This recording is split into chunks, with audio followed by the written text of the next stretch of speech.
I'm cheating. I'd like to welcome you back to our last session on some lessons of the crisis, especially lessons from developing countries for the United States. First, a couple of announcements. To the current CDE students, you should be worried because you don't have your tickets for tonight. So you're going to need your ticket to the lecture tonight, and I guess Rachel and Karima will be outside in the lobby of the 62 Center with your tickets. So you've got to find one of them in order to get into the talk. While I'm speaking of them, I know that some people are leaving so early they're not going to make it to the dinner. Others are not going to make it to the breakfast tomorrow morning. So I wanted to take this opportunity to thank the many people who've worked on this to organize it. First, Anand Swamy, Tom Powers, Henry Bruton, who's not at the last session, though he'll be back for the talk tonight, were the organizing committee to put this together. We had great help from Peter Montiel, others in the economics department. You've seen the work that Pam and Susan have been doing to make these days flow well together, along with Rachel and Karima. So I would definitely like to thank them. And if I could mention them in order of proportionate importance in terms of just the hours that they spend on it, I'd be saying Tom's name over and over again because he spent so much time putting this together. So sincere thanks.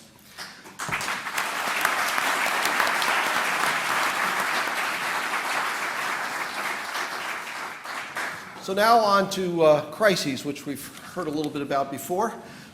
In the last 100 to 150 years, societies have been trying to regulate the financial system and actually other parts of their economy. They've achieved a fair amount of success, say in regulating the food industry or the aviation industry, because although there are occasionally outbreaks of poisoning or airplane crashes, those two industries are a lot safer than they were 100 or 150 years ago. I wish I could say the same thing about the financial system. Unfortunately, regulation has not achieved quite as much. One way that we can do better is by learning lessons from each other, which is what this seminar is about, or this discussion is about. It was not popular during the U.S. crisis to discuss crises in other countries and what lessons we could draw from them. But since the U.S. was so very free with its advice when other countries have crises, I thought it was appropriate to turn the tables around a little bit. We have a very distinguished panel to speak with us this afternoon. Their very extended biographies are posted on the CDE website, but let me introduce them briefly in the order that they're going to speak in. Mauricio Yepes from the CDE class of 1982 served as Ecuador's Minister of Finance and Economy from 2004 to 2005. Before that, he held a number of high posts, including being the president of the Central Bank of Ecuador. He also served with the International Monetary Fund. He will give us an overview of some of the issues related to the resolution of the crisis from a developing country perspective, which I hope will be picked up in our discussion. Senior Minister Goh-Chok Tong from the CDE class of 1967 held many high-level posts in Singapore, serving as chairman of the Monetary Authority of Singapore, regarded as one of the best-run central banks in the world. Prior to becoming Prime Minister of Singapore in 1990, a position that he held for about 14 years. He's going to speak to us especially about the knock-on effects of the U.S. crisis in East Asia and some of the policy responses that were taken by those governments. Last and not least is Jack Wadsworth from the Williams undergraduate class of 1961. Jack, as many of you know, has extensive experience in the markets with an especially deep background in Asia. He was in Morgan Stanley's, heading up Morgan Stanley's Tokyo office from 1987, and then in 1992 moved on to Hong Kong, where he oversaw their Asian operations. He's also been involved with setting up a venture capital fund in firm in Beijing. So it's hard to find anybody with more in-depth experience in the capital markets than Jack. He's going to talk to us some about China, their role as an emerging power, and I hope he will shed some light on the issue that is occupying a lot of discussion today, and that is China headed for another crisis in which a lot of us better start worrying, or need we not be concerned about that? Before I turn the floor over to these experts, I just want to make a few comments. Don't have to say anything about the seriousness of the financial crisis in the United States. We actually haven't had the worst effects of it. Countries like Ireland that have seen a 20% drop in their GDP have had it even worse. About a week ago, Secretary Geithner gave a speech almost declaring victory. He was speaking about the TARP program. And I guess my take on that would be to add that it's not over yet. The financial costs of the crisis, let alone the costs of unemployment and idle resources, are still out there. There's still some assets that one has to be concerned about, used to be called toxic assets and other paper, that are still sitting in the commercial banking system on the balance sheets of Fannie Mae and Freddie Mac, in the federal home loan banks, and even on the Fed's balance sheet. So we don't fully know the cost of that crisis yet. And that's actually also typical of many banking crises around the world, that the early estimates of costs end up being very far off the final mark. If you ask retirees in the United States who live on fixed incomes, they would be rather amazed to hear that there's not much of a cost to this crisis, because they're paying for part of the cost in terms of lower returns on their on any bond-related investments. Secondly, I guess in considering the policymakers' response to the crisis, there are a few principles that I think are worth keeping in mind and may come up in the discussion. The first principle is that it's desirable to be relatively early in intervening in crises and recognizing them, and then taking some policy actions to address them and contain them. In many cases, countries put off formally recognizing the crisis. In the U.S., we put off for years recognizing the savings and loans crisis because we didn't want to face that fiscal cost, and that's not unusual. I think one might say that we did better on that criteria in this crisis. It is actually possible for authorities to come in too soon when there's a banking crisis. It's like when you're fighting a forest fire, if you come in with gasoline to start a secondary fire to help it burn off, you really better know what you're doing. And if you come in too early, you could make the fire a lot worse. The second principle is that when you're intervening, it helps to be comprehensive. You don't want to make an announcement to the public, or actually even hint to the public, that you're dealing with part of the crisis today and you'll be back later to deal with other parts of it as need be. Because when you do that, you set up the conditions for a run on the entire system. If people are uncertain about the health of the financial sector, then they're going to retrench. Some countries have gotten into trouble with this in the past. Restructuring the banking system, restructuring the other parts of the economy that are insolvent is not a guarantee that new lending will start up quickly. But I don't know many cases in fact, I can't think of any cases of crises where that restructuring has not taken place and yet new lending has started up again in a vigorous way.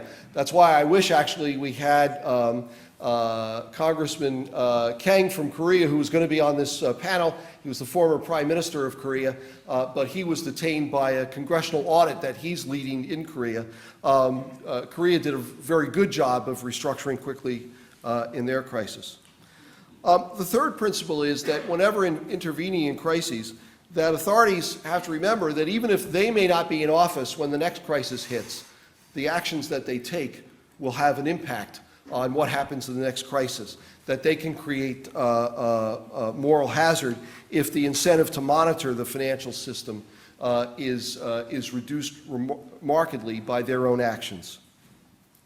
It's very hard for governments to get high marks on all of these criteria, but as we look back in history, the authorities that have done a better job in these areas, I think, have enjoyed, if you'll pardon the expression, a better crisis, a shorter and less costly crisis. So now let's hear from the experts to see if they either agree or disagree with these criteria or have other principles to offer in handling the crises. Mauricio, turn it over to you.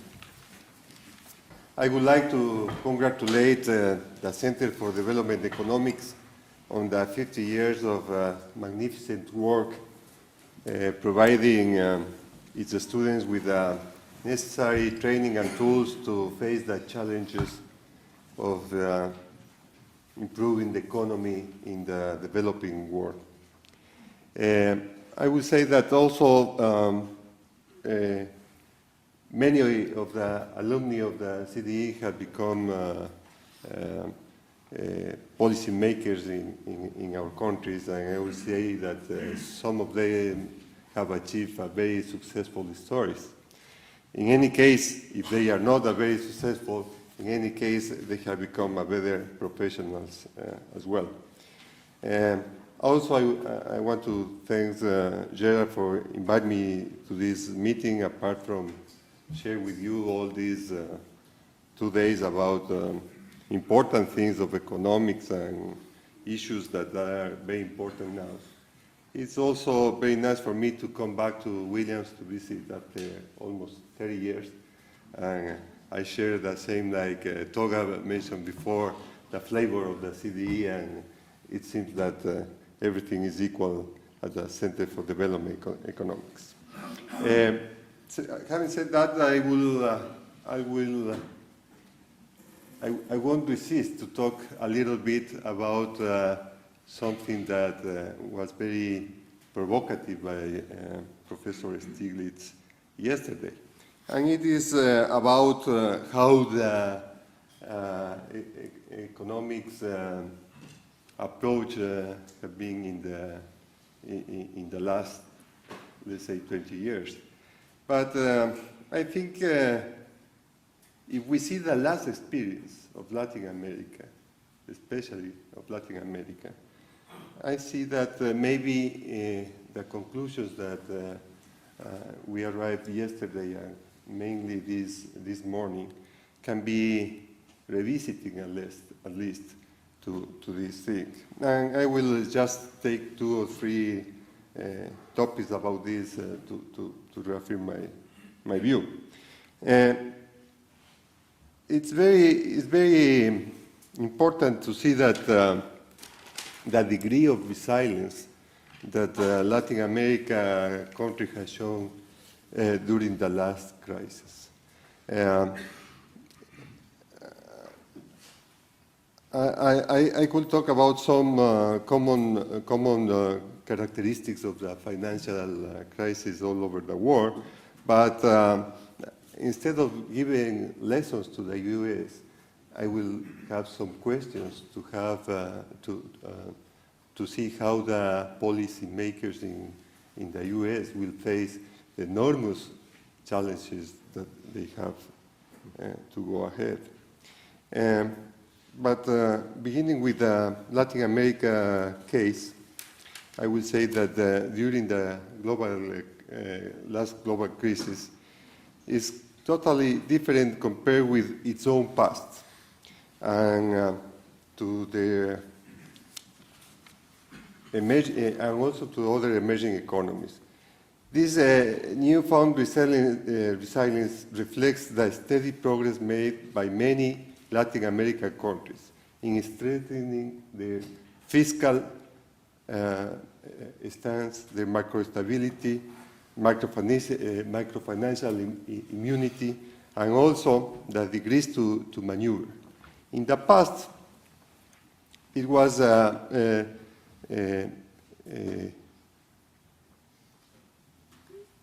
it was very difficult to be confident of the fiscal and monetary policies of our countries. Now, I will say that many of them have improving a lot.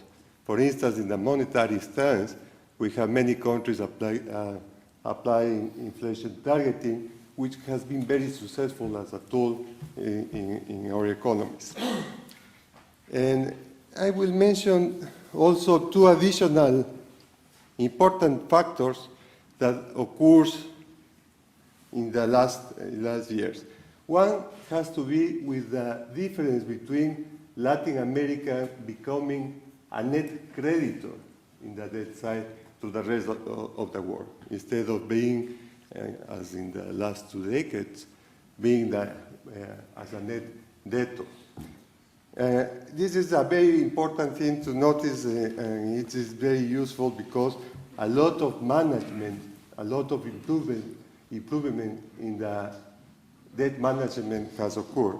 And also, the way the Latin American countries get into the international market. Instead of doing like with debt, we have changed a little bit, and the main feature now is that we are a creditor and also a debtor in the equity side. This is an important factor that has to be taken in account.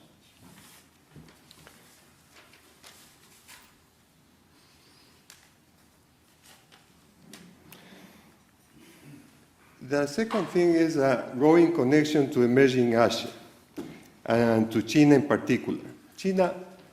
China matters a lot because for Latin American countries, not just because of its direct links through its demand for agricultural and mineral products, but also indirectly through the impact that China has in the international markets for commodities for which Latin America is abundant, and third country markets to which Latin America also exports. In the past, even when the initial turbulence or initial problems was completely exogenous from Latin America, as was, for instance, the case in 1999 with the Russian crisis, or the failure of the long-term, the giant hedge fund long-term capital management in the same year, the macroeconomics and financial vulnerabilities were such that the domestic effects of the external disturbance were substantially magnified in our countries. The kind of experiences gave place to the popular saying that when the U.S. gets a cold, Latin America suffers a pneumonia. It happened this time that the silence of Latin America is totally different, and at least for this time being, we are in a better position. And it has been, as I said before, by the improving of the three traditional weaknesses that we had in Latin America. First, weak currencies. Second, weak financial and banking system. And third, a weak fiscal stance. The scope for macro policy maneuvering in these circumstances was heavily constrained, and policy responses tended to be procyclical themselves. For instance, the fear of floating the exchange rate due to the fact that the main debt in the countries were dollarized, in dollar terms, made it impossible to move the exchange rate. In that case, the central bankers used to increase the interest rate, something that Mr. Stiglitz was very against for that yesterday. But this is the only way to prevent the flight to capital to other countries. And in the same sense, if you have, as a Ministry of Finance, if you have the capital markets closed suddenly, the only way to work is or to increase taxes, or in any case to cut expenditures, even when the situation in the economy was in a bad situation, or the growth was very low. So this larger exposure to the external shocks and the magnification effects during crisis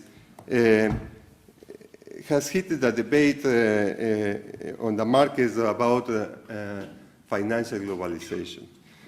However, sounder macroeconomic and financial policy frameworks and a shift in the Latin American region toward a safest form of international integration should be taken into account to revisiting at least the globalization debate. This is something that I needed to mention since the comments that were made yesterday. From the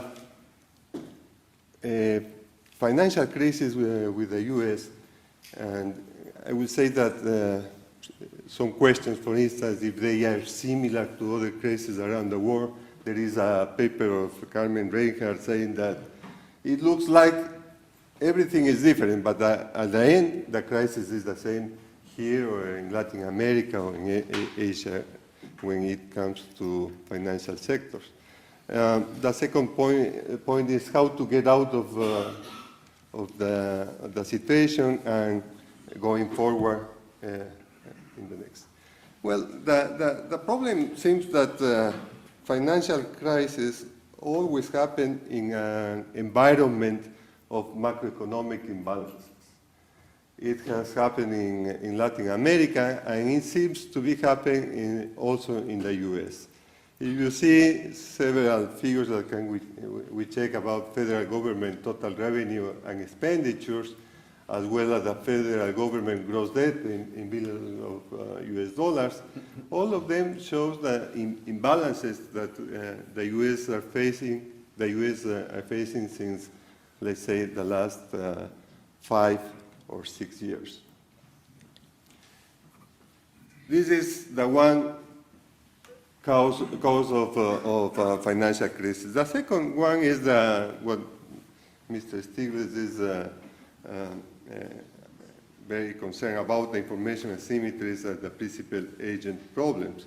And I will say that also the weaker regulatory framework. I will say that just adding to what Gerard said, you can have in a country a very bad Minister of Finance and a very bad government, and it will cost, let's say, 4 or 5 points of GDP. In the case of a financial crisis, it costs the GDP in many cases. So this is very important that the regulatory framework will be in place to avoid this kind of situations. And we can give a lot of characteristics of a good regulatory framework, but I want to mention one that is very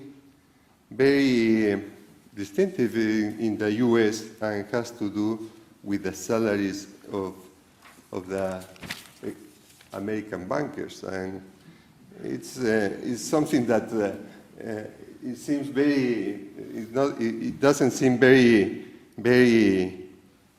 difficult to talk about this, but it seems that at the end have a lot of problems. For instance, it appears that the compensation framework for American bankers provides the growing incentives for them, since it is not clear whether this framework works to add value to the firm in the long term, or is just designed to move the value of the stock in the short run. And the problem is that due to the current compensation framework, there is a misalignment of interests since they are rewarded for their performance in the short run. This misalignment of interest must be addressed in a way that the incentives for innovation are not affected, but at the same time, long-run investment behavior must be encouraged. some solution has to be established in the short run. Otherwise, the system won't work. I don't know if this special committee that was created by the Congress established something about this, but a solution will be to establish a fund with all these incentives have to be put there, and still for some time to see if the value added of the work is established in the long run or just in the value of the stock. And this is just to mention one of the pathetic problems that one can find in the American situation in the banking sector. The other problem that is very clear is that the excessive leverage in the banking sector, something that Basel III, I think, it will be said. But this is not the problem if the system can find the vehicle to go away from the supervision, and as Mr. Stiglitz said today, widespread the risk all over, and especially in institutions that don't have any kind of supervision. So this is the second one thing that one must take care in the American banking situation. Something will be said by, or has been established by the Basel III, but in any case, I don't see if in the US it will take too much time, because some period, it has been established in some period of time, but I think it should be done very quickly.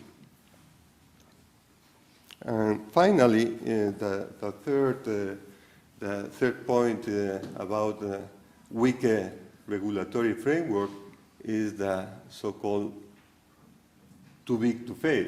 And the problem of the too big to fail is that after the crisis, the ones that survive the crisis become even larger institutions, and with the same problem of that too big to fail and the moral hazard that we face with them.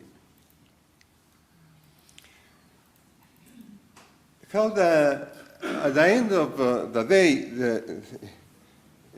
all the things have to be in the budget, and the budget has to bail out the system. It's the only way to go through the problem. And in the case of the US, the difference is that the US almost has unlimited issues of paper money. So it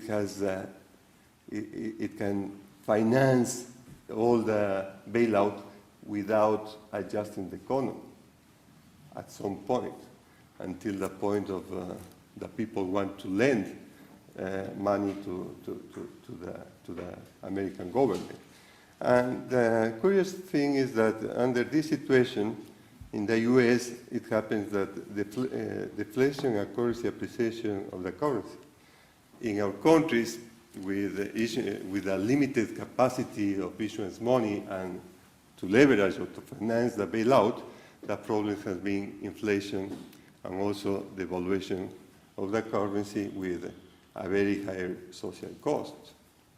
And here in the US, we don't have any freezing of accounts of what we call in Latin America, and it was named in Argentina, El Corralito. So we don't have freezing of accounts, no capital flight we have seen in the US, and no harm to depositors or other creditors. Maybe some shareholders have lost the equity, but the point is, who will pay the bill? And the bill has to be paid someday. So, The financial system has stabilized, although Gerard told us that there are some toxic assets in the balance sheets of some institutions, but in the way it is solving is with, well, the cost of money for the banks is almost zero, and lending rates for these banks is about 5%. So if you keep this policy for 2 years more, the problem is solved, the balance sheets are very clean, and there is no problem. The banks that survived the crisis are bigger now. For instance, those that take Morgan Stanley, Goldman Sachs. Financing from multilateral organizations, you don't have that need. We, in Latin America, needed very much the only way to finance these problems were the multilateral organizations. And I will say that it was very helpful for us. Although the critics of against the IMF and the World Bank, as early this afternoon somebody mentioned, we are members of those clubs, and we have to take all the advantage that to be member of them. And for Latin American countries, when all the markets, all the capital markets were closed, the only source for financing was multilateral organizations. And not in the way that it was mentioned yesterday, that the minister has to wait to the mission of the IMF to see if the budget is cut in 10% or the interest rate has to be increasing 40 or 80%. No, I think that the discussions were in very good terms, trying to solve the structural problems of the countries. And I think all this work that has been done, let's say the last 20 years, like especially the last 10 years, have proven a very good results. What I mentioned before, the resilience of Latin America against this tremendous and this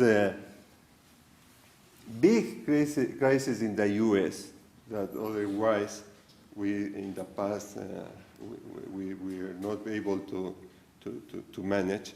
We are seeing that this is mainly because we have all the support from multilateral organizations. And the question is, okay, the financial system in the US has stabilized, the bailout has been given. When will the financial adjustment is going to start in the US? This is the big question. Somebody will argue, well, it's very difficult to start the adjustment if the economy is growing at this rate. But my point is, okay, maybe it's not today, but when is the time to start the adjustment going on? And I will put some more things that make difficult for the policymakers in the American economy to work in this sense. And the question is, a fiscal adjustment feasible considering an aging population and higher entitlements? This is the main thing that I see like a problem in the US. Because in Latin America, participation in social security system is very low, as well as unemployment benefits are very low. So we didn't have this problem during the financial crisis. The policymakers in the US have the political capital for entitlement reform when they cut programs. Is it possible to do in the US? Will they only finance the entitlements for baby boomers and introduce reforms that will affect the millennials? something has to be done with the social security system.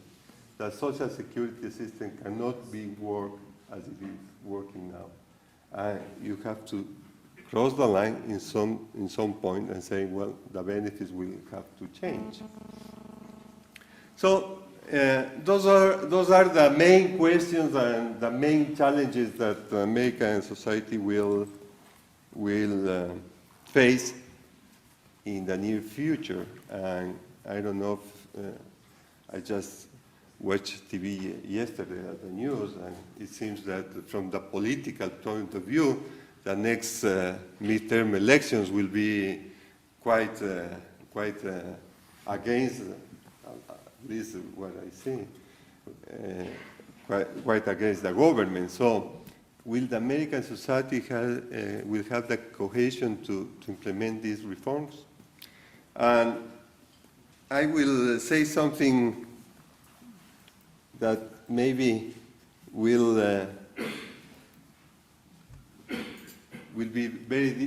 very difficult to talk in the past. I was in charge of negotiating the free trade agreement with the U.S. when the president of the World Bank was in charge of that, Mr.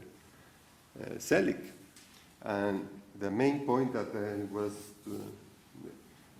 to point out was that, okay, we have free movement of goods and services. We should have a free movement of capital. And third, we should have a free movement of labor force. That is very important for all the world, not only for the U.S. And for instance, for the U.S., it's important to have coming new young workers to the economy, because the structure of the Social Security needs a very wide base to finance the aging population. So my point is that maybe it's cheaper to take care of elderly in developing countries. We have nice weather, good beaches, and productivity of the people in developing countries will increase a lot. And if we can do this as a policy, as a whole, will be benefit for both sides. I will end saying that something of this is just happening. I work in a private bank, and I used to meet with my customers, foreign customers going to Ecuador that want to buy a house, very cheaper house, very nice place in very nice locations, and they go there to stay 7-8 months a year, and then go back to the U.S. And they use the Medicare there because it's very cheaper, and we have a very good physician as well, prepared in the U.S., by the way. So something of that we have to, can we work, and if there is the political cohesion in the U.S., something of this can be the solution. Thank you very much.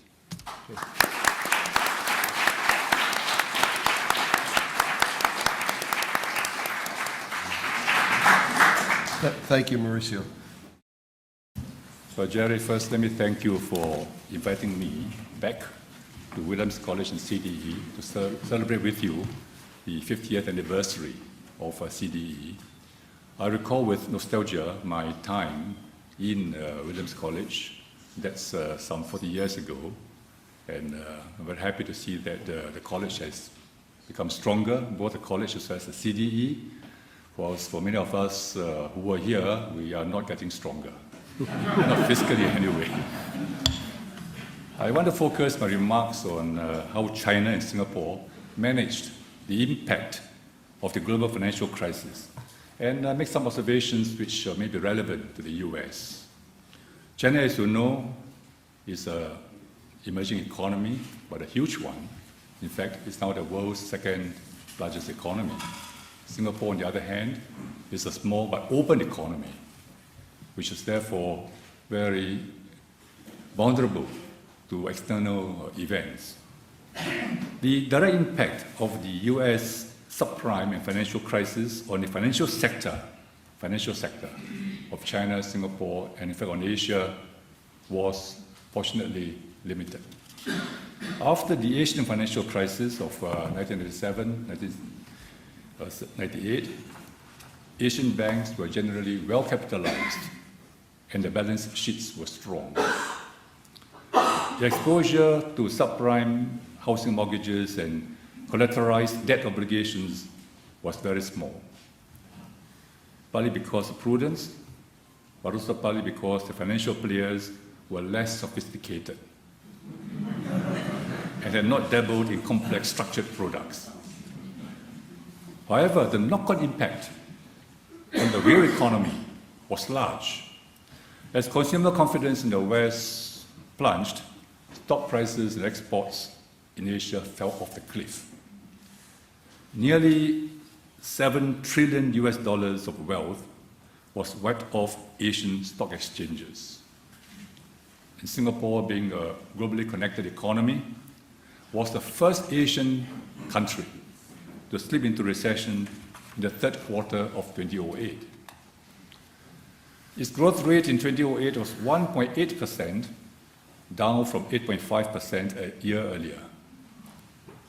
In 2009, it was minus 1.3%, from a high of 8.5 to minus 1.3 in 2009. The impact on China was much less. China lost only 2 percentage points from its double-digit growth rate in 2008. So double-digit, single-digit, 2 percentage points, China could vary. China's main fear was massive unemployment, which could lead to social problems and chaos. To hit it off, China unveiled a $600 billion stimulus package in November 2008. That was about 12% of China's GDP. That was the size of the stimulus package. The package focused on infrastructural works and stimulating domestic consumption. To drive domestic consumption as well as production, China launched 2 stimulus programs. The first was the Home Appliances to Countryside program.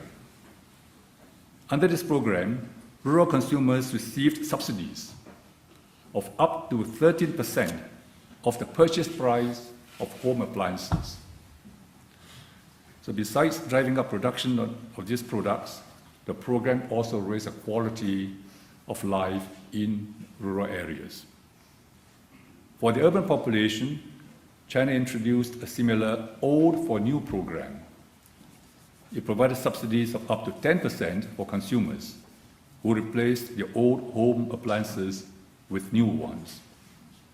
I'm sure in the US such a program would be welcome, had it been introduced. You exchange your old appliances for new ones, and that stimulated domestic production. So it's not just subsidizing the consumers, but it's also a means to stimulate production in China. China also expanded the coverage of medical insurance and other schemes to reduce the need for precautionary savings and hence encourage spending. Unlike Singapore, China's trade is 3 times the size of its GDP. So economy contracted sharply in line with the fall in exports. But for us, stimulating domestic consumption would not be the answer, because whatever we would have spent on doing this would have flowed out in buying goods and services for Singapore. So what did we do? Because pump priming for us, I think, would not be the solution. So we concentrated on building resilience in the economy. First, to prevent a potential outflow of bank deposits, we put in place a blanket guarantee for all bank deposits in Singapore, including those in foreign banks in Singapore.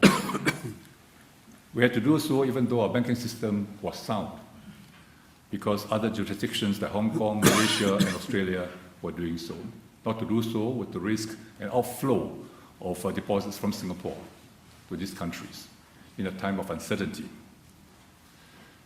Next, as banks tightened their lending, we had to ensure that our companies continued to have access to funds. This is what they call the credit squeeze phenomenon. We introduced a special risk-sharing initiative. The government shouldered the risk of up to 80% out of the loans to the banks, taking only 20% of the risk. That means for every loan that the banks made, if the loans went sour, the government would absorb 80% of the loss in the loans. So this incentivized banks to lend. We therefore avoided the credit squeeze. Third, we put in place a resilience package, not an anti-recession program to stimulate domestic consumption and production.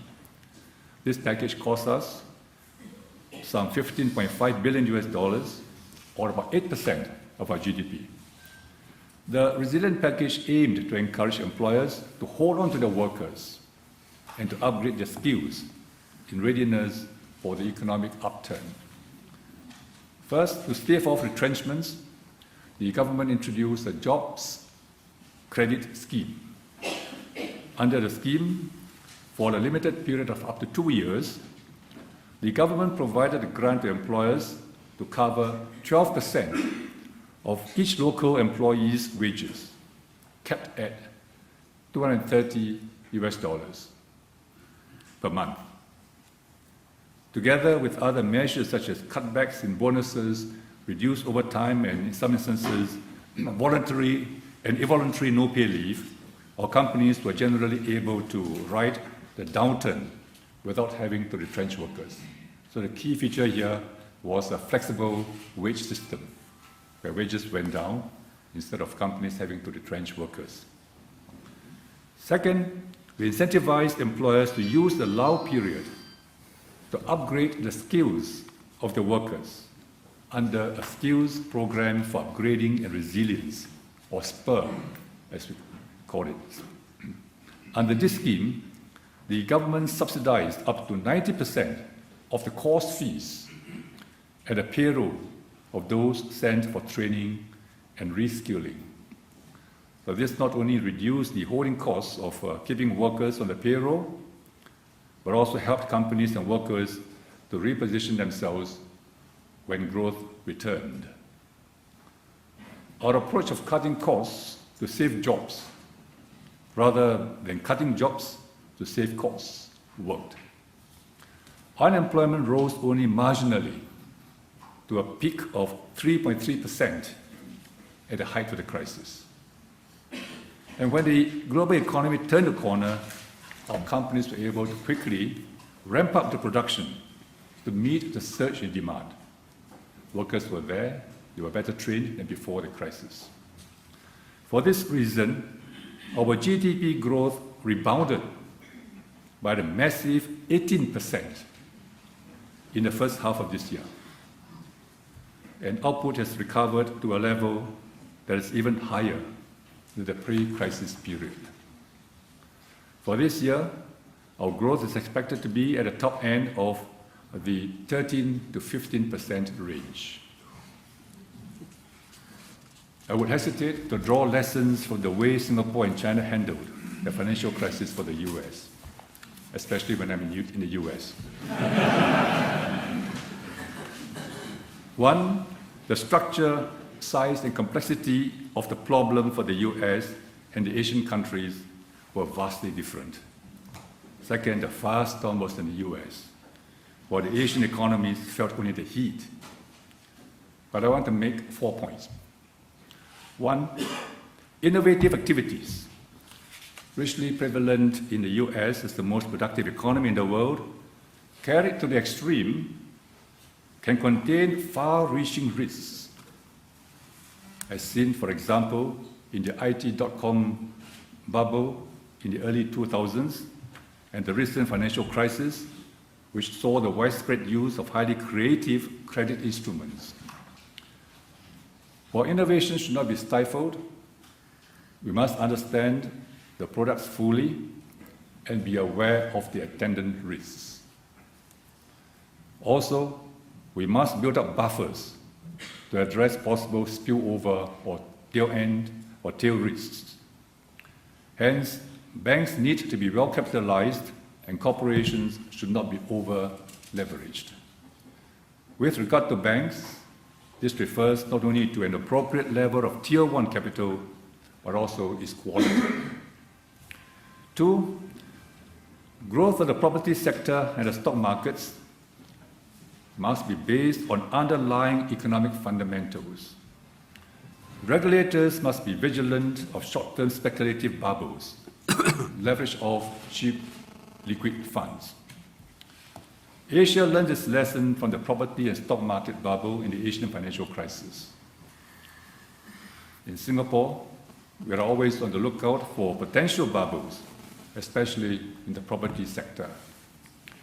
We periodically act preemptively to let some air out of property bubbles before they burst with a bang.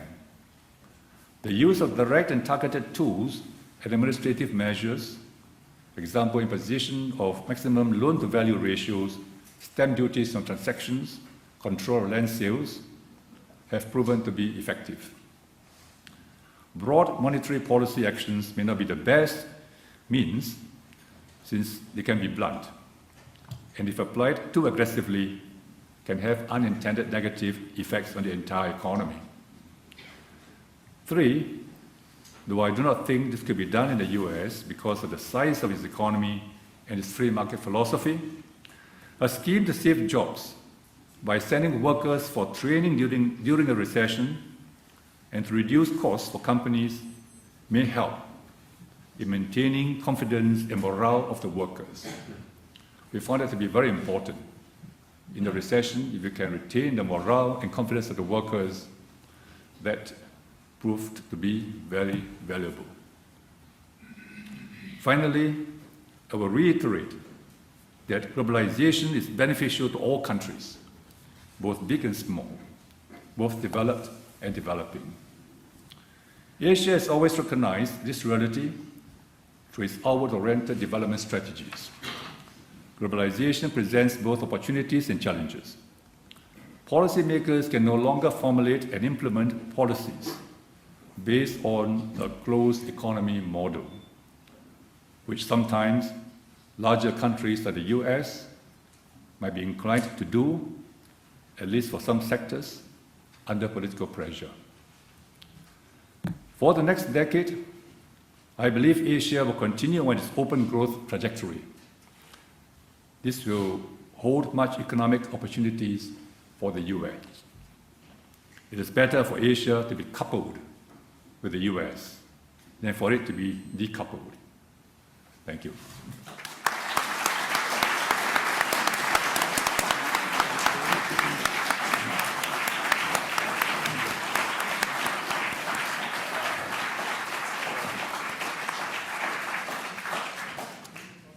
Thank you very much. And now we hear from Jack Wadsworth.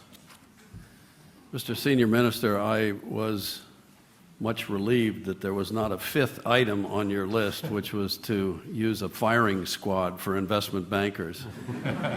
It's coming. Coming. Well, first of all, I'm honored to be here, and I mean that with great sincerity. Having this particular celebration coincide with, for the class of '61, the beginnings of our celebration of our own 50th reunion makes this quite special. For those members of the class of '61 who are actually here in the audience, they know that I'm not at the podium because of my academic accomplishments at Williams.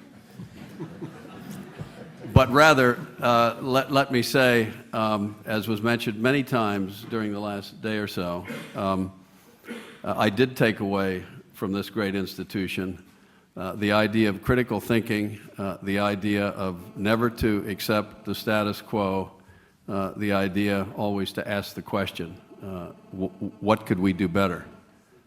I wonder if that's me. think it is.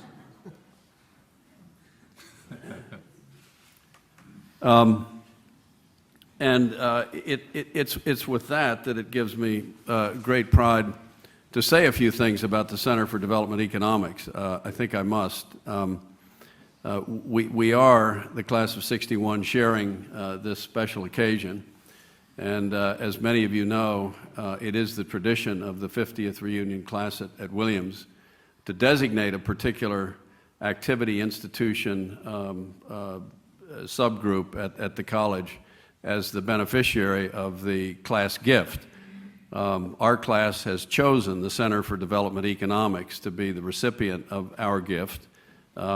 We have several other things, including public art, which many of us think is quite important around campus, but the main focus for us is the Center for Development Economics.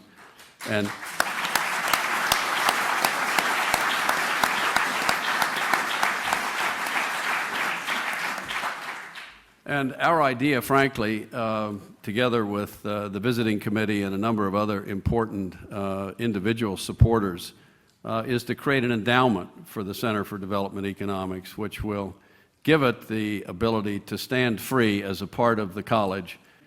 When we were here on campus, and I'll speak for myself personally, as an economics major, I was significantly influenced by Emile Dupre, by Kermit Gordon, by Bill Gates. I think in thinking of our own educational experience, it's really about that inspiration that comes from an individual professor, somebody who had a particular mark that made a difference. And it was these individuals who saw the importance of development economics and saw the idea of the center as something that they founded. And it's amazing to me that 50 years later, it is just as relevant, in fact, if not more relevant today than it was 50 years ago. And in the context of the college, as Williams itself thinks about its role in the global world, when I hear the ideas of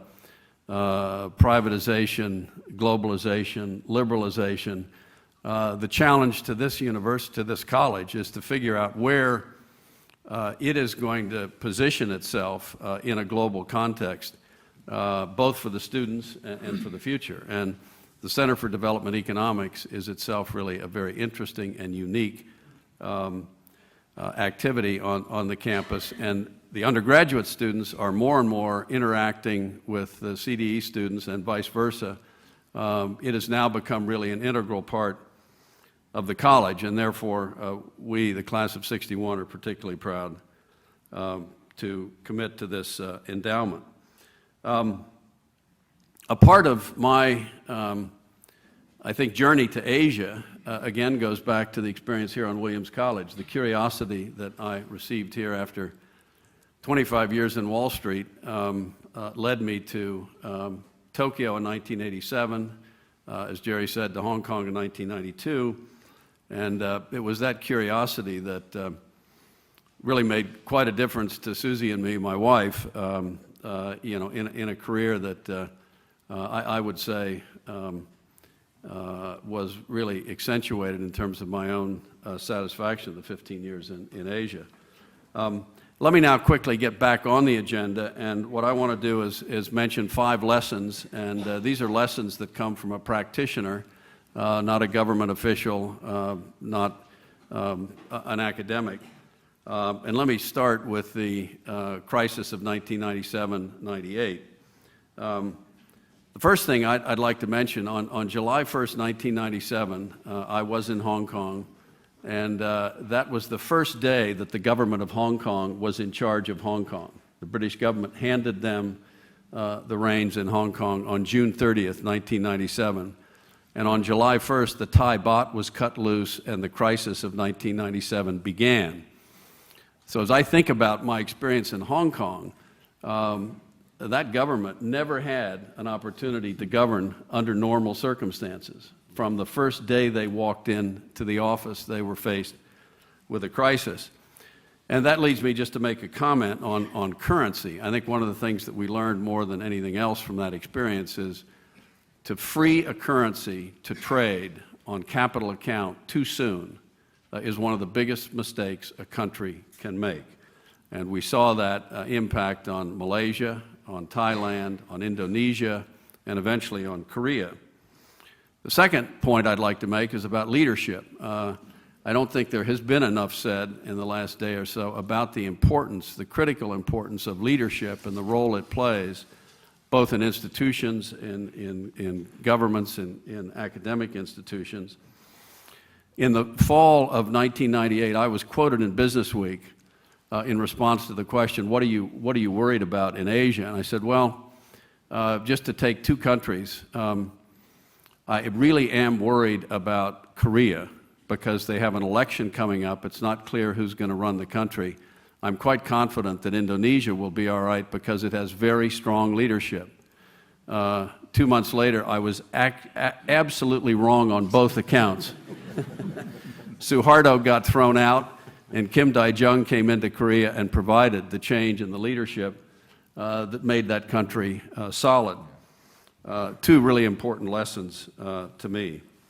The third point is what kind of economies worked during that period of time. And it's quite curious, as I looked at, and the senior minister was saying, what happened to GNP and other factors in the economy, the economies of Asia. The two countries that performed the best during that period of time were Australia and China, for completely opposite reasons. China held the course on its currency. It had a command economy. It was able to stand really outside the crisis. And on the other hand, Australia, which has one of the most efficient markets in Asia, a very efficient currency market, was able to withstand through its institutions, through its regulation, and through the way the market worked, the crisis. So it's not to say, and I think it's been said many times today, there's no one suit that fits all, and that to me was one of the greatest examples. During that period of time, I had a planning session in Hong Kong, and I asked a man who was at that time, very importantly, a mentor of mine. Many of you probably know him, Lord Gordon Richardson, who was formerly governor of the Bank of England and was then chairman of Morgan Stanley International, to come to Hong Kong and give us a dinner talk on the subject of planning for the unknown. And Gordon, as he so often was wont to do, said to me about 5 minutes before his talk, having made no preparation for it, "This is the craziest subject I've ever been given. There is no answer." But then he proceeded brilliantly to talk for 15 minutes, and at the end he said two things: know your counterparties and never get too leveraged. And if there is any message that was more important to guide our strategy in Asia, it was those two things. And I would say we should have all remembered those two things during the last 2 years. Finally, a couple of things about China, and then I will conclude. There's some charts outside, and I encourage all of you to take one home. I'm not going to put them on the screen, and I didn't want to have them passed out, but they're, again, 5 points. The first point I call a brief history of the world. And what it shows, which I think we should always remember, is that and this is fairly sketchy data, but I think it's the best around. In 1500, China was 25% of global GDP, India was 24%, and Western Europe was 18%. The United States obviously didn't make the chart. You come down to 1950, Western Europe 26, the United States 27, China 4.5. As recently as 1820, China was 33%, and India was 16%. And what this says to me is that the perspective that we, particularly in America, have, which is a relatively short-term view of history, is not shared by China. There are 5,000 years of experience, and just in the last 500 years, China has been in leading positions from an economic point of view many times. That says to me that if they continue to do what they're doing, they will again be a leading economic nation. The second chart is about consumption. Everybody talks about consumption in China. Will it happen? Will that become a part of the economy? Our experts believe that it will. And if it does, that will really change the equation for the world. And there are many, many arguments in favor of why that will happen. The third chart is about the foreign exchange rate. Already the yuan has appreciated from about 8.2 in 2000 to what yesterday was around 6.7 to the dollar. There's tremendous pressure from the United States, now the IMF, to move the currency up more. I think there is a great debate going on in the world, really, about currency rates now. But I would encourage all of you to understand that China has read history, and it understands probably better than any nation ever has the risk of freeing up your currency too soon. And I think, therefore, they will not bow to pressure from anybody to make that mistake.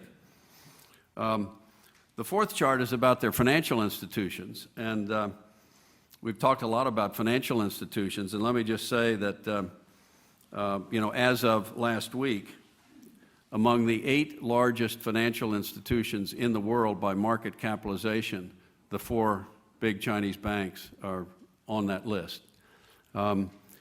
This is not a mistake. It's because they have made their banks strong. They're well capitalized. They have good business models. And 5 years ago, it was not obvious that they would make it, but they have. And I think they will be important global players, and it's an important element in the strength of the Chinese economy. The final point I'd like to make is about their stock market.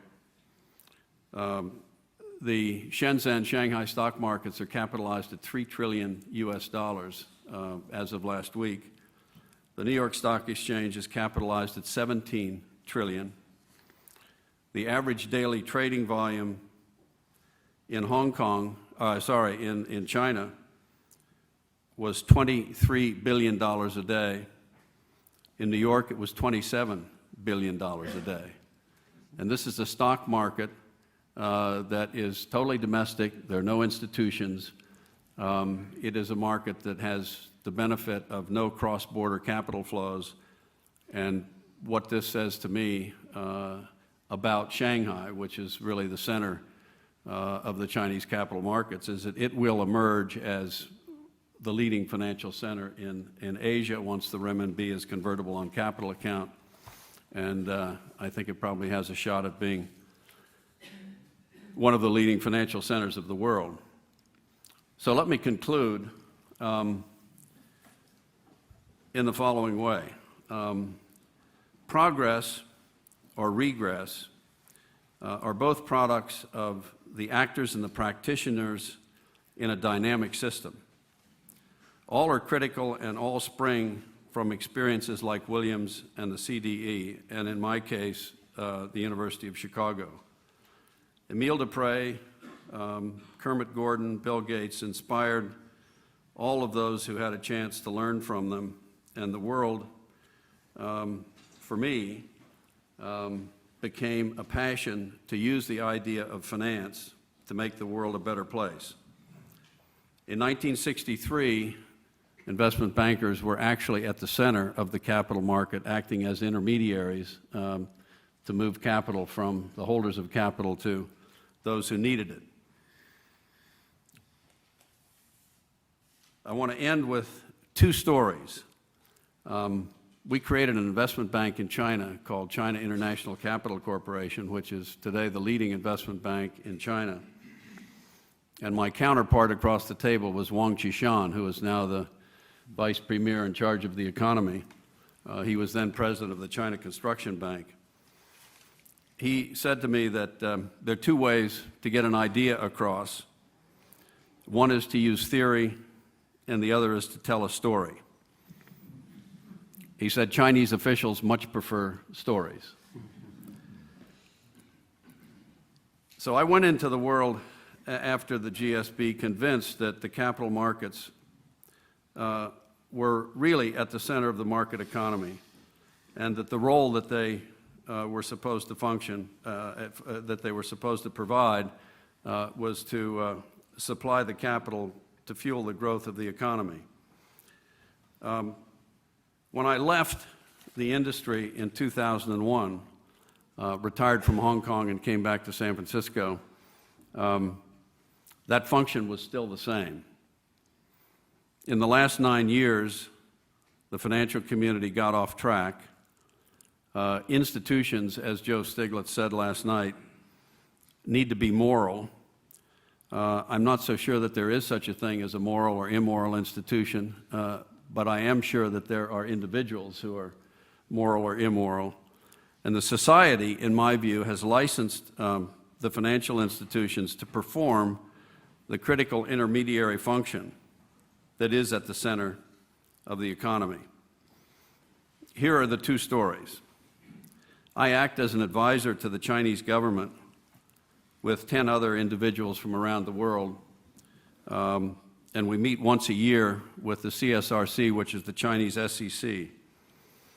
At the meeting in September of 2009, Shang Fulin, who is the chairman of the CSRC, opened the meeting by looking down the table at John Thornton, who is the retired co-president of Goldman Sachs, and me. And he said, in front of 80 or so people convened in the room, "We have an old Chinese saying that even the best professors become better if they are able to learn from their mistakes." Second, he said, "How does it feel to be here representing a socialist country?" And then he said, "What do you think the business models of Goldman Sachs and Morgan Stanley will be in 5 years?" That was a very prophetic and important question. My closing thoughts are, the socialist market economy, which is what the Chinese refer to their economy, is capitalism. And secondly, China studies history and learns from history, and that to me ensures their future. Thank you very much.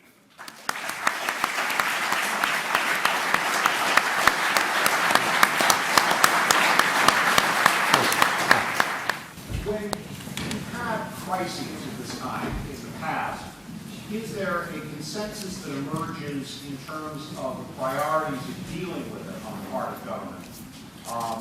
And if there isn't, how would you compare the types of differences in policy priorities that typically arise during crises of this kind in your experience with what you see in the United States today?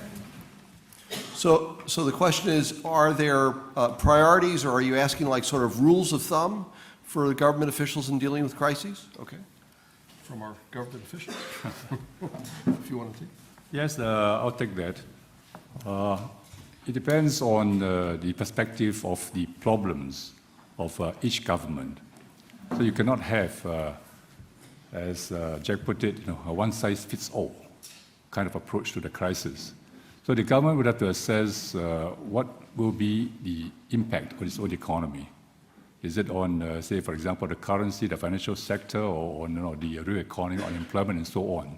Then what would be the priority? I would think that most governments would be concerned as to the impact on employment. Because if unemployment shoots up during a crisis, then you're going to face real political problems. So the approach will be on how to, I think, ensure that there be growth as much as possible, and or ensure that employment would not spike up, so that they do not have to deal with the unemployment problem. That was the case for China's approach in the current crisis, Singapore's approach as well, and also I think similar for the other countries in Asia. Fortunately for us in Asia, we did not let the 1997-1978 crisis go to waste. Out of the crisis, we learned many lessons. And because we learned the lessons, For example, we're not allowing corporations to be over-leveraged or banks to be over-leveraged. This time, the impact on us on the financial sector was limited because of the lessons that we learned. And the other lessons that we learned was quick, decisive action. Don't dilly-dally. If you debate too much, like in your case in Congress, you would never come to a decision. Republicans, Democrats arguing over very important challenges, looking for solutions when the fire was burning very, very brightly and very hot. So the lesson we learned was take decisive action very quickly. And of course, you've got to have the experience to take the necessary correct decisions. And if you do not, you must have the wisdom to be able to make a U-turn very quickly, the moment you see that your decisions are not quite right. In our case, because we had gone through the Asian financial crisis earlier, the governments also cooperated. We have the ASEAN, Association of Southeast Asian Nations grouping, and ASEAN also had its dialogue partners with China, Korea, Japan. So when this present crisis took place, the leaders met to exchange notes, what we would do, and together we tried to inspire confidence in the entire region, which of course would also allow us to inspire confidence in particular economy. So that's the approach which we took in the previous crisis as well as the current crisis. Mauricio, do you want to add anything? Yes, just to add a practical objective in with authorities is to avoid to seize the payment system. Try to protect the payment system. Otherwise, if you will find, for instance, small institutions with payment problems, it can spread a contagion to all the systems. So to protect the payment system is very crucial at the beginning of the problem. I don't know if something that is in my head about the problem in the U.S.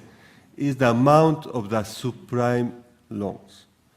Because everybody talks about the subprime loans, and the problem is just about 15% of the portfolio of all the banks.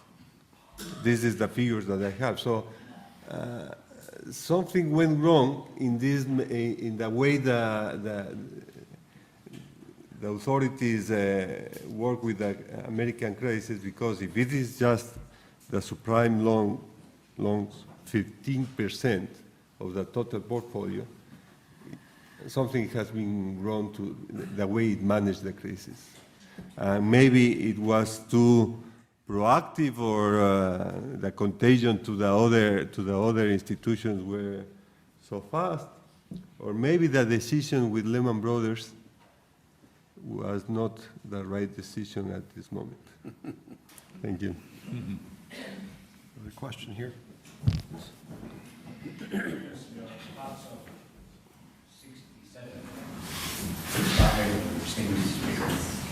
I'd like to ask a question in relation to the solutions that both China and Singapore handle the current situation. It seems to be premised on a large level of savings. And the large level of savings enables you to make quick, decisive action, where it's not possible in a country with no savings. You have to go to the taxpayers. All those representing the taxpayers who have to delay whether that burden should share. So this is the fundamental difference. Where they have the foresight to build up the savings, and so when the crisis comes around, you can make their decisions quickly and address it quickly at one point. But related also to the other point of Mr. Wadsworth's observations about what's happening in China capital market. Very interesting thing about the market size. We talk about volume per day, I'm not sure it was per day, per month, whatever, very near the US markets. But if you look at those shares that were traded, same shares listed in other markets, they don't allow cross-border, but they allow cross-listing. What is listed in Hong Kong and traded in China, what's traded in China and then listed in Hong Kong. The price multiples are entirely different. I've heard of price multiple 72 times against a 14. So that when you have this kind of adjustments, maybe the volumes are not such significantly different. So perhaps you can pick this all up together with the savings equation. Thank you. Okay, so two questions. First, I guess to Minister Go, do the savings rates constrain or influence the policy choices? I would say absolutely, and it's also the experience that we had from the Asian financial crisis, that you got to have ammunition to fight the crisis. So that ammunition is savings. That's the reserves that we have. And the Asian countries understood that, and after the Asian financial crisis, I would say practically every country had ample savings. So in this particular crisis, we had that ammunition. Again, just to illustrate, in the case of Singapore, because we had a savings, we could use those savings to have a jobs credit scheme plus other schemes, which amounted to about 8% of the GDP. In our case, we have a special arrangements where we will not be able to tap into past reserves without the President's approval. Past reserves mean the reserves accumulated by the previous government, even though it's the same Prime Minister and the same ministers in charge. This is to prevent anybody from trying to raid the reserves of the past. So in this particular instance, we went to the President to say there was a crisis, and we need to have the reserves to be able to have a massive package to build resilience in the economy. And of course, permission was granted by the President. So your point is absolutely right. You must have that savings. So countries without savings, what do? I think their hands will be tight. You've got to go to the market to borrow. And in the crisis, when you go to the market to borrow, your interest rates will be very high. That is going to compound the problem. You get into a vicious cycle of borrowing, and if the crisis doesn't blow over quickly, then your capacity to repay, I think, would be rather limited. Okay, thank you. And Jack, the issue, I guess, is does the practice of cross-listing influence the numbers? Well, let me just add to what the senior minister said. I think the other component is very smart, very decisive leadership. You can have dry powder, you can have reserves, you can have savings, but if you don't have really good leadership, making those quick decisions is tough. And the United States, of course, is an exception to what you said. We have no savings, but we can print money. So we can act quickly. On the subject of the dual shares, I think, let me put it this way, one of the great secrets to China's success is the fact that Hong Kong is one of the most efficient capital markets in the world, and it lies within the borders of China. There has never been a developing country in the history of the world that has had that advantage. And China has used that advantage extraordinarily well. What China was growing on before they began issuing shares in the international markets was foreign direct investment, which was running at the rate of about $50 billion a year and growing. That too is unique. I don't think there's ever been a country with a blocked currency that has ever experienced that kind of inward capital flows. It's partly a function of the attractiveness of China as an investment, but it's also a function of 50 million overseas Chinese who are one of the loyal factors in the history of China in terms of returning capital home. By issuing H shares, N shares, all of these internationally traded shares, which are not fungible with the A shares in China, they have been able to supplement that capital flow in big years as much as 100 billion of inward flows through the sale of shares. That is totally independent of the shares trading locally. So I think the answer to your question is a difficult one. These really are phenomena that are independent, of the government and its own liquidity, aside from the issuance and privatization of shares which has come into the international capital market. And that will change the day the renminbi becomes convertible on capital account, and that's when those price-earnings ratios will come together, but not until. Thank you. I think we have time for just one more question, so we'll go ahead. Yep. Yes, hi, I'm Win, and I'm a sophomore in college, and also an income major. My question has to do to do with foreign reserves and sovereign wealth funds. We all know that China has China Investment Corporation, which has over $300 billion in assets. We also know that Singapore also has the GIC, which is also valued as one of the largest foreign wealth funds in the world. So how have these foreign wealth funds been used in the past crisis in dealing with the issues we have to deal with? And what role will they continue to play in the future in the unlikely event, perhaps, that we run into the next crisis, or how would they help in countries in growing their economies and also in cooperating with other nations across the world? Thank you. Okay, so I guess it's the impact of sovereign wealth funds on managing the crisis, I think. Well, I think the sovereign wealth funds, as far as Singapore is concerned, I think that's also the case in the other countries too. They are actually set up to invest the reserves in the best way possible. So it represents huge reserves, which of course we should not tap into unnecessarily. They are meant to earn further reserves for the future, earnings for the future. And in the crisis, you do not need to tap into the sovereign wealth funds. It's actually managed outside the government by a separate board. And it's an arm's length kind of arrangements, because you do not want to actually intervene too much with the decisions taken by the people who will be investing the funds. And if you have to dig into those reserves, but in the finance ministry, we actually have those reserves which need not be managed by the sovereign wealth funds, because every government must have its own reserves at any one time, I think for intervention purposes, like in the case of a central bank. So it is a separate issue. So in a crisis, we really need the funds to intervene. And of course, you would then have to tap into the sovereign wealth funds to have the necessary resources to intervene in a crisis. By this crisis, I think most of us did not have to worry about the sovereign wealth funds. Okay, thank you very much. I am very dismayed to have to cut this short, but in order to make our 6 o'clock dinner and then our 8 o'clock talk with Danny Roderick, we have to adjourn. Please join me in thanking the panel.